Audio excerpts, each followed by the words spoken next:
Have you ever seen those cartoons where a character wants to do something, but for whatever reason they aren't allowed to? But because they still want to do the activity, they dress up in some superficial costume and attempt to hide their identity with hopes that they'll be able to do what they wanted to do originally? Well, that's the life of African Americans and POCs everywhere on a daily basis. To find work, to seem professional, to simply be accepted, we must put on a facade deeming ourselves tolerable to the majority.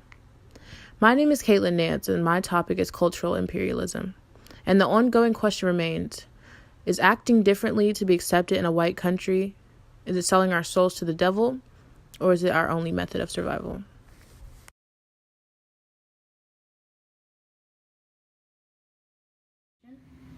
Sharon Lee, 33 years old, Wellness Director at a Senior Living Community.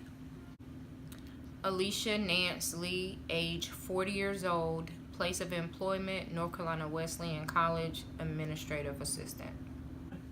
Harold Nance, age 67, retired Federal Bureau of Investigation, State Bureau of Investigation, fingerprint technician.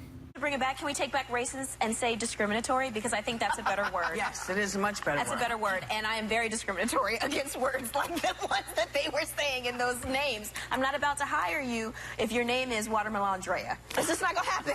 I'm not gonna hire you. Well, That's not your that's not their fault. I would be such a beautiful King Kong cliche, by the way.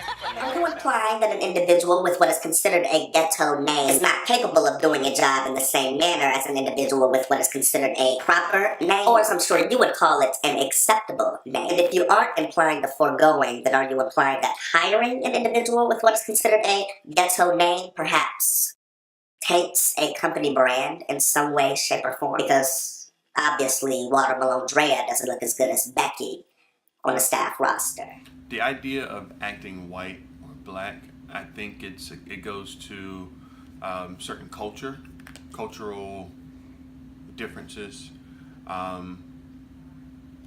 Sometimes it can come off as negative, and I really don't like that stigma.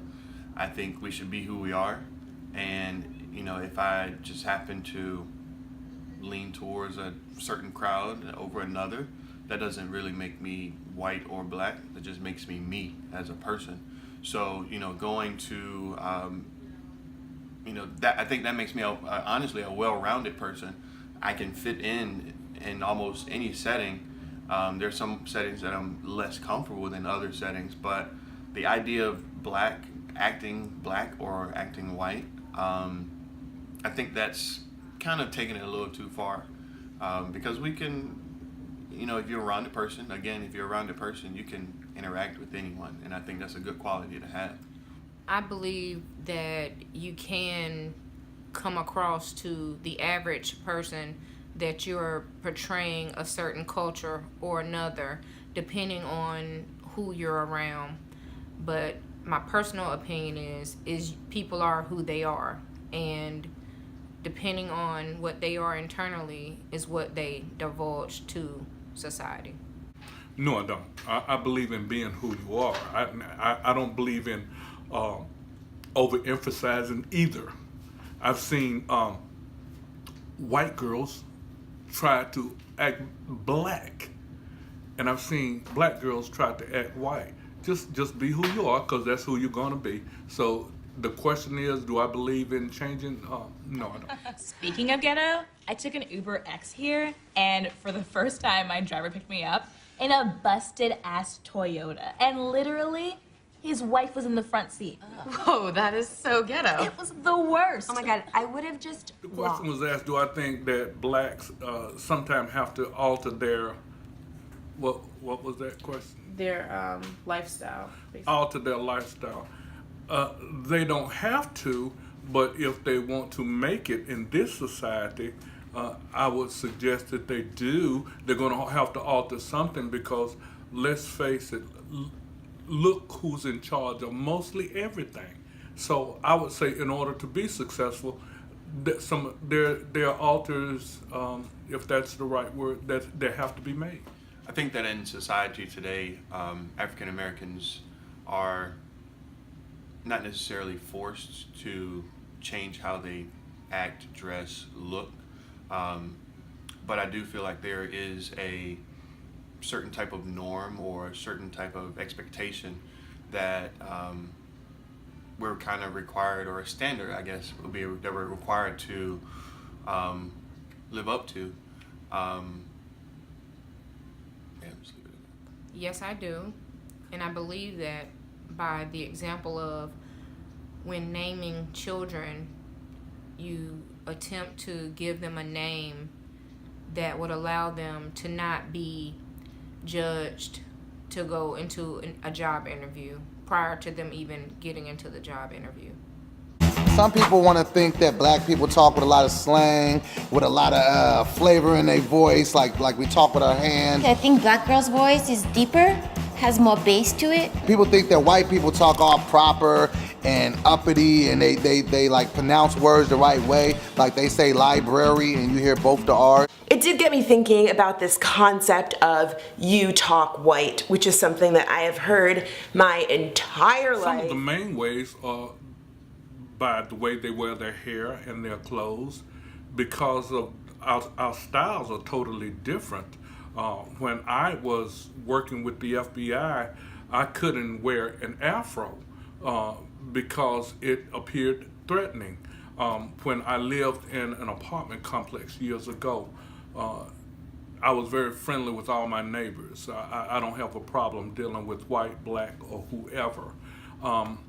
And then I started to grow a beard, and they shied away from me. And I didn't even realize what had happened until after I shaved my beard off because it was itching my face. But when I shaved my beard off, everybody came back, and I realized that simply because I grew hair on my face, I became threatening to them.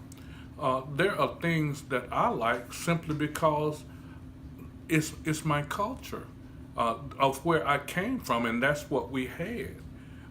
And I would like to add this right here.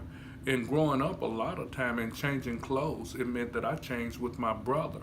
So that's just something that when we got out on our own, we decided that, look, what I want to wear, that's what I'm going to wear. But to get along in this world, I have to put this in here. My son used to wear a box top haircut, and I told him, I encouraged him, get rid of the box top haircut. And he said, why, Daddy? I said, son, because if your sixth period teacher had a problem with a young man with a box top haircut in second period, she's still going to remember that. He said, Daddy, that's not fair. I said, I know it's not fair, but it's life. I think that African Americans, in a way, have had to change how we talk, especially in a professional setting. A lot of times, even amongst friends and family that are African Americans, they use you're talking white. So I have mixed views on that. I think there is a way to talk professionally.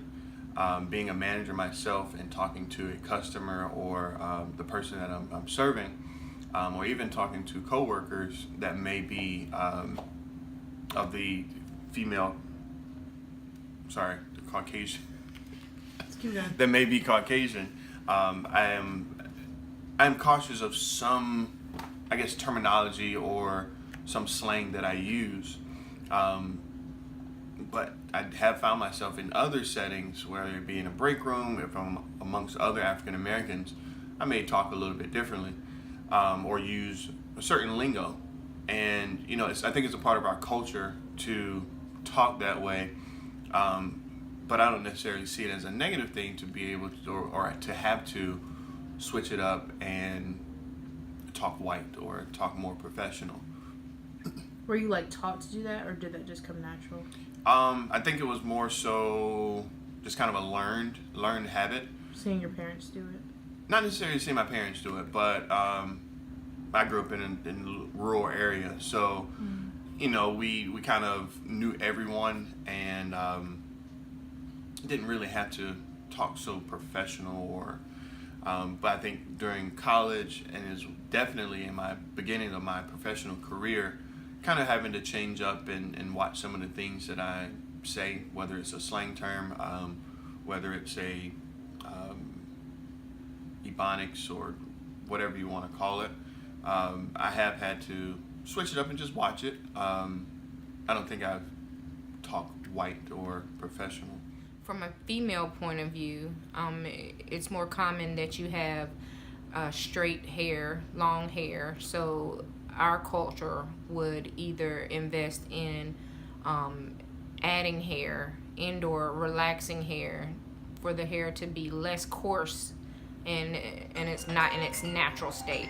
The phrase acting white. I've had this said to me from like late elementary to middle school all the way up until I want to say like 2 years ago is the most recent time I remember having that directed towards me. And I've briefly touched on it before on Twitter, and I know that some of you have also experienced this. There is no such thing as acting white. You can't act a color. A lot of things that would be described as proper or nice or put together often get lumped with white. When I was in elementary school, my parents made me go to school with my shirt tucked in, with my pants at my waist. I was a fairly intelligent kid. I did well in standardized testing, and therefore I was always placed in classes that were moving a little bit faster. Thus, I was always separated from a lot of the minority students that went to my school. Professionally and personally, I'll say professionally, I think that this topic has kind of put me in positions of leadership that I may not have been in. So, altering how I am or how I talk, I think it has kind of pushed me in certain directions. But at the same time, I do feel like I'm being myself, because where I currently am working, I like to have fun. So I'm able to have fun with the seniors that I work with, as well as my coworkers, and it has allowed me to be successful. I think personally, in my personal life, it has allowed me to be able to accept more people, or more people to be able to accept me from diverse backgrounds. The whole idea of this black, or acting white, as stated before, I do think it's a little bit overrated, but I can see where people may feel one way or another.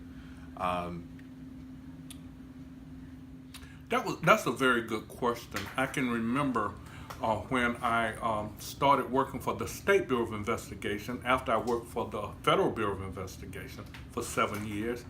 And I was up for a position, and I knew that the people really wanted me for the position simply because I had charisma, I knew the job, and I had everything that they were looking for, except one thing. They wanted someone to go into to the black section of the offices and find out if something is wrong, let us know. And I really wanted that position, and I thought about it. I did. I thought about it. Hey, if I can get this position, the only thing I got to do is kind of like let them know what's going on. Why not? And then I was at a red light, and I can tell you where that red light was. That red light was over by Wake Med, and I was thinking, all I got to do is play this game. But then I realized that, how do I tell my son how to play this game? How do I tell my son how to play this game?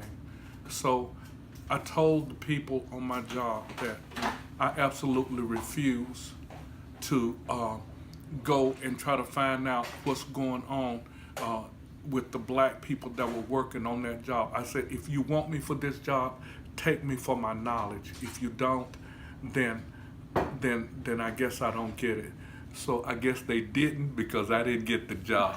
But I thank God that I was able to go to sleep every night with a clear conscience. I feel I missed out on a lot of retirement money because I didn't play that game. I couldn't play that game because I had to teach my children and my grandchildren, get what you get on the merit of your work. Thank you. It affected me by when having my daughter and choosing her name. I essentially wanted to give her a name where she wouldn't be counted out before actually going to the job interview. And in my professional life in corporate America, I wouldn't use the same lingo or verbiage I would use at home or with my friends that I would use in that professional setting.